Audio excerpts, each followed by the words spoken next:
అంతే, ఎంతో రుచిగా ఉండే చింత చిగురు పచ్చడి వేడివేడి అన్నంలో నెయ్యి వేసుకొని తింటే చాలా బాగుంటుంది. Thanks for watching. Hi friends, welcome to my channel. ఈరోజు నేను చూపించబోయే రెసిపీ చింత చిగురు పచ్చడి. దానికోసం 1 కప్పు చింత చిగురు, ఒక 10 ఎండుమిరపకాయలు, 2 టీ స్పూన్ల నువ్వులు, 1 టీ స్పూన్ వేరుశనగ గుళ్ళు, కొద్దిగా మెంతులు, 1 టీ స్పూన్ జీలకర్ర, 2 టీ స్పూన్ ధనియాలు, ఒక 10 ఎండుమిరపకాయలు. ఇప్పుడు చేసే విధానం చూద్దాం రండి. స్టవ్ వెలిగించుకొని హీట్ అయిన తర్వాత 2 టేబుల్ స్పూన్ ఆయిల్,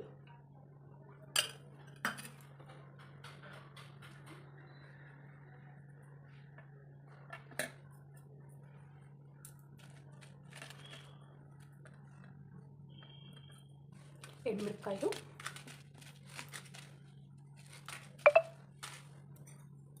వేసి లైట్గా వేయించుకోవాలి.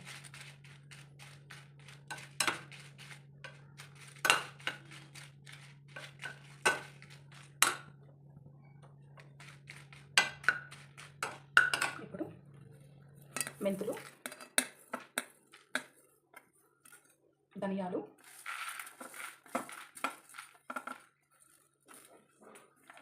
వేరుశనగ గుళ్ళు వేసి వేయించుకోవాలి.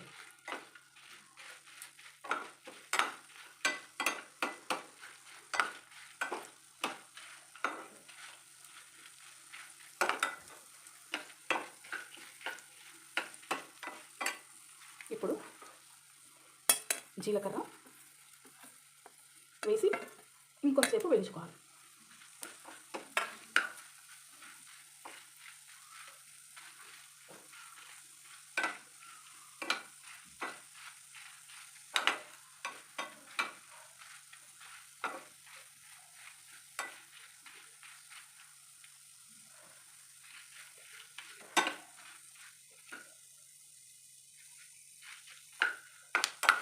ఇప్పుడు నువ్వులు వేసి చిటపటం అనే వరకు వేయించాలి.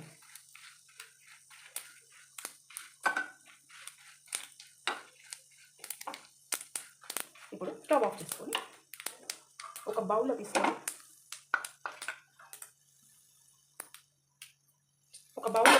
చల్లార్చుకోవాలి.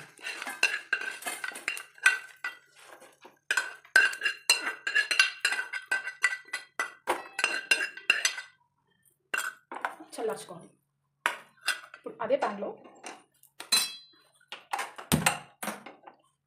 కొద్దిగా ఆయిల్ వేసి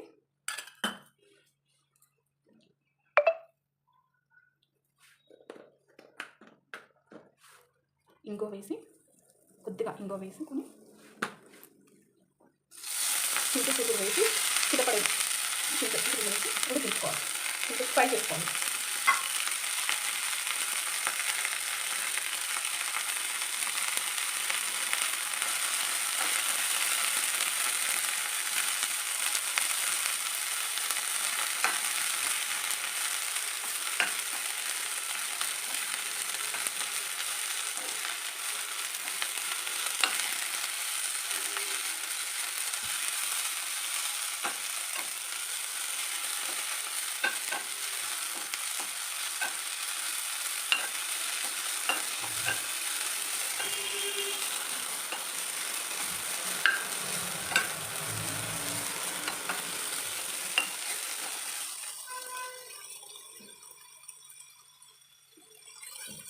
చింత చిగురు ఫ్రై అయిన తర్వాత చూడండి, చింత చిగురు ఆల్మోస్ట్ ఫ్రై అయిపోయింది. ఇప్పుడు స్టవ్ ఆఫ్ చేసుకోవాలి. చల్లారిన మిశ్రమాన్ని ఒక మిక్సీ జార్లో వేసుకొని గ్రైండ్ చేసుకోవాలి. ఇలాంటి మిరపకాయని కోర్స్గా గ్రైండ్ చేసుకున్న తర్వాత చింత చిగురుని కూడా ఇలా వేసి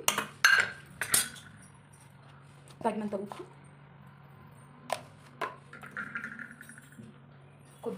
కొద్దిగా నీళ్ళు వేసి కోర్స్గా గ్రైండ్ చేసుకోవాలి.